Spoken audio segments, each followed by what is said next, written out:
Gardez, off, au centre, portée, armée, immobile.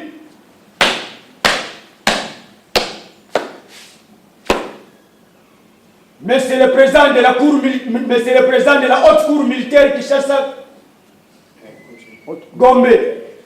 La police d'audience est rangée pour voir les lésonnaires et vous présente les prévenus qui doivent comparaître à l'audience de séjour. Le commandant police d'audience, premier sergent-major Mimba Malenga Bassaoula. Si nous déclarons ouverte l'audience publique de ce jour, à mon pied repos. Absolument, mon colonel. Armo,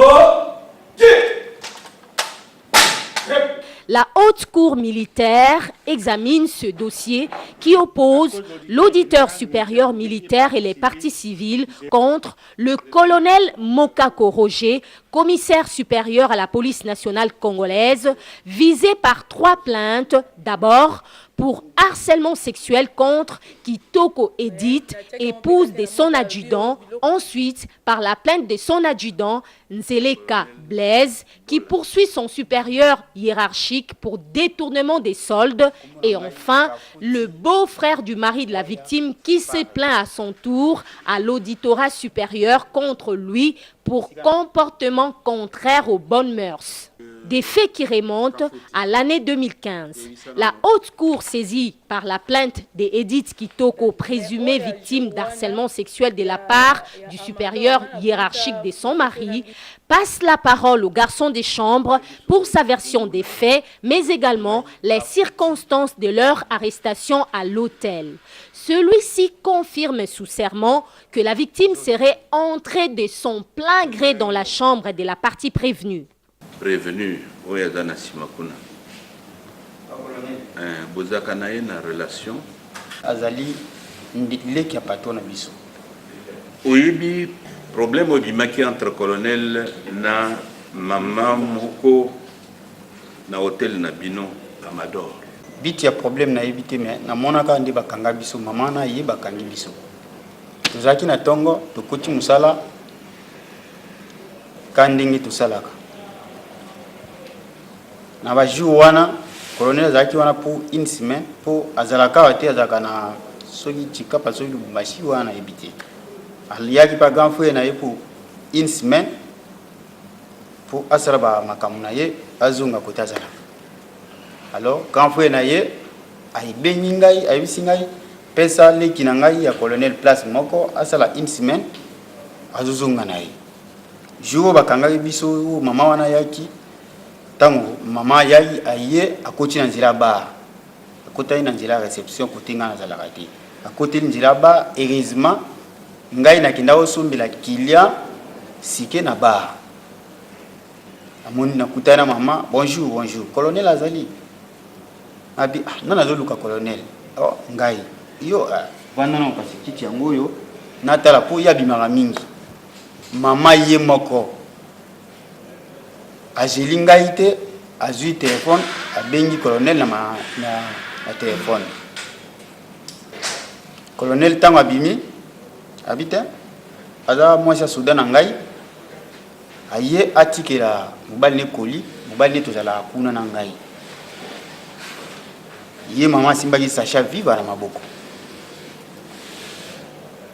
tango colonel abibongo azui mama en question baké na place à Zovanda. Tout ça, moins de 5 minutes. Ba papa mi balé ba kotaki en tenue civile. Ba yelika le même zela mama yaki ba kotina na ba kikota directement côté colonel Azaraki. Ba ni mo ba débat après ba soda mingi ba ye ya FARDC. Ba kangina ngai na ye colonel tindi to kendaki apa wana ilo mususu na mona kizate tango colonel aye kozwa mama wana bakendeki na ye wapi na chambre colonel avandaka tango mama wana akomi colonel ayambaki endenge nini tana vanti na pesi kiti vanda na tala colonel mama vanda yite abengi directement colonel na téléphone tant colonel abimi ayebisi ngai te wana mwasi atodo na ngai azotindela mobali na ye koli ye mama na moni na viva na maboko mais ndenge non soit embrasser ou bien Non, wana il est au moins salam qui a dit. La composition confronte ensuite la version du garçon des chambres à celle de la victime qui contredit et soutient qu'elle serait victime d'harcèlement sexuel et confirme que le colonel Roger Mokako, partie prévenue, aurait même utilisé la ruse pour l'attirer dans sa chambre d'hôtel afin d'abuser d'elle. Vous êtes d'accord, Nayango?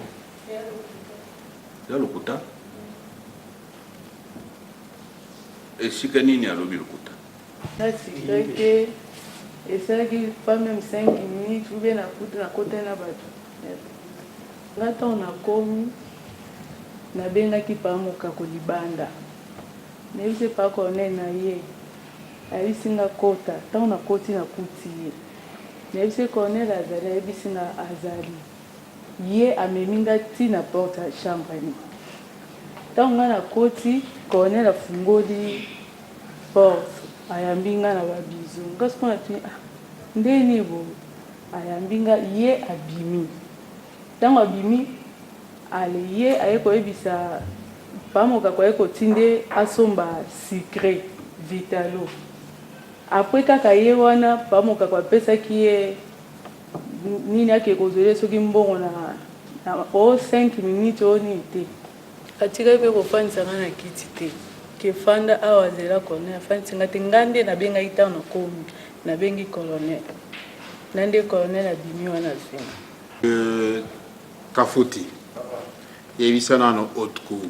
Mama oyo oyambaki mokolo makambwana.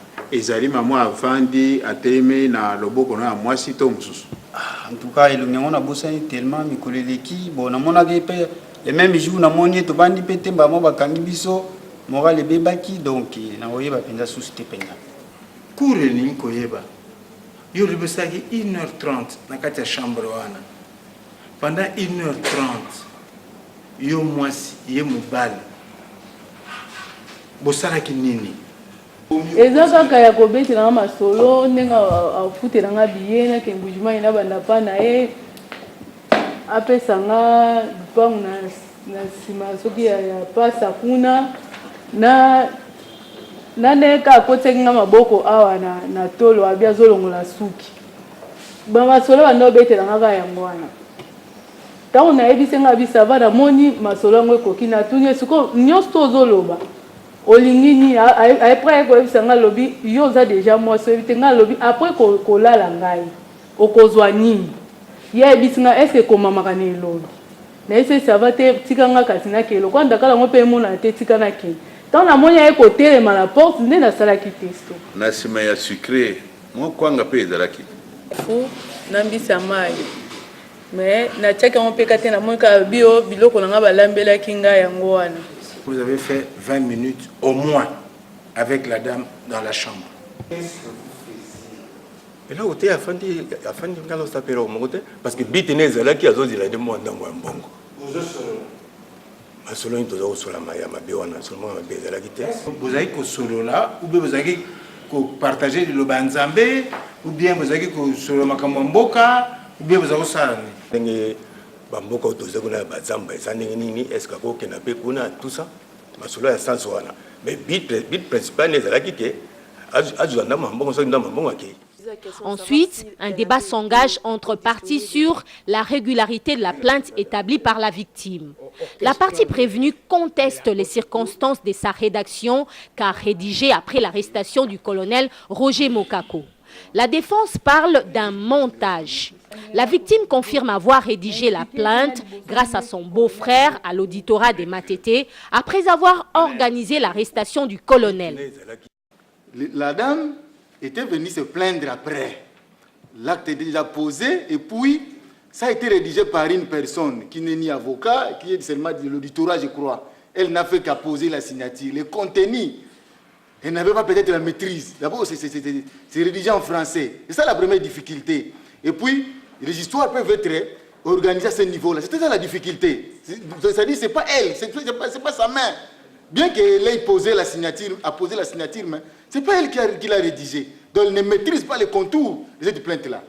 La défense parle d'un montage parce qu'eux, ils disent qu'ils ont remis un papier à quelqu'un qui a écrit autre chose que ce que madame voulait réellement dire. Et madame a aveuglément signé le papier. Est-ce que cela ne frise pas un montage? Les prévenus ne sont pas incarcérés. Le dossier est examiné depuis 2 ans déjà par les instances judiciaires. La Haute Cour militaire, après ces débats, décide de renvoyer la cause pour la poursuite de l'instruction. Monsieur le Président de la Haute Cour militaire, mon colonel, audience élevée,